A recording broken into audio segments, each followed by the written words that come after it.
آپ کو نظر آنا شروع ہو جائے. تو ایک نسلیں سنوارنے کے لیے ایک ڈائریکشن صحیح ہونا وہ ضروری ہے کہ اگر آپ کریکولم پہ کام کر رہے ہیں, آپ اسیسمنٹ پہ کام کر رہے ہیں, کہ ایک پورا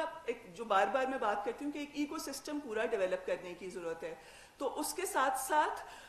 جو آپ کے جو اسکولس کے اندر ڈیجیٹل انفراسٹرکچر ہے, آپ کا باقی جو انفراسٹرکچر ہے, اس کے اوپر بھی ساتھ ساتھ توجہ دی جا رہی ہے. تو اب میں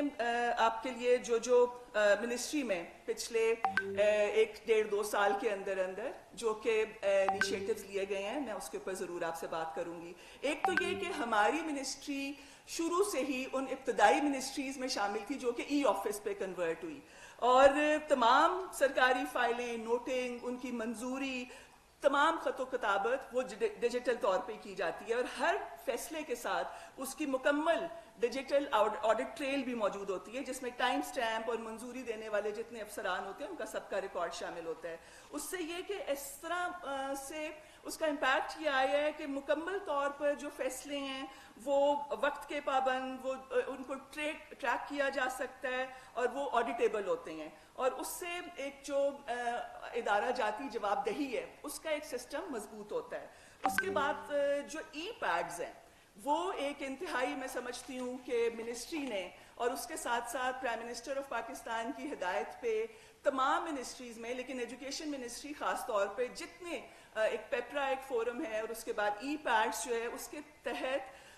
جتنے ٹینڈرز ہیں جو بھی وزارت کی ویب سائٹ کے ذریعے پیپرا پہ جو مشتہر کیے جاتے ہیں, ان کی جتنی بڈز آ رہی ہیں ان کی کمپلیٹ جانچ پڑتال وہ پوری کی پوری جو ہے نا وہ ڈیجیٹل طور پر وہ کی جاتی ہے, تاکہ اس میں ٹرانسپیرنسی میں اضافہ ہو, اور ایک پرسنل لائکنگ ڈس لائکنگ اور کہیں بھی لیکیجز ہیں وہ, اور جو آپ کے جو فیصلے جس پہ وہ ایک عوامی اعتماد مکمل طور پر نظر آئے, وہ سارا ریفلیکٹ ہوتا ہے. اس کے علاوہ ساتھ ساتھ اگر ہم اس کو دیکھیں کہ یہ وہ چیزیں ہیں جو کہ آپ کے انسٹیٹیوشنز کو, آپ کے منسٹری کے اندر اداروں کو مضبوط کرنے کے لیے اور ٹرانسپیرنسی کو انشور کرنے کے لیے جو کی جاتے ہیں. اس میں ایک ہمارا فیڈرل ڈائریکٹریٹ آف ایجوکیشن کا جو ادارہ ہے FDE, جنید صاحب ساتھ بیٹھے ہیں جو اس کے ڈائریکٹر جنرل بھی ہیں, اس کے اندر بھی ایک مانیٹرنگ اور رپورٹنگ کے لیے جو آپ کے ہمارے ایریا ایجوکیشن آفیسرز ہیں وہ کمپلیٹ رپورٹنگ کر رہے ہوتے ہیں ہر ادارے میں جا کر, اور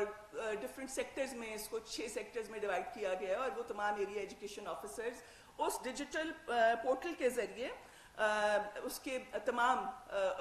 ان کی رپورٹنگ اور جو بھی پورا میکینزم ہے وہ ان پلیس ہے. اس کے علاوہ AI پہ ایک مبنی ایک ایجوکیشن مینجمنٹ سسٹم جو ہے وہ تقریباً اس وقت تکمیل کے مراحل میں ہے, اور اس سے بھی ہمارے لیے بھی بہت آسانی اس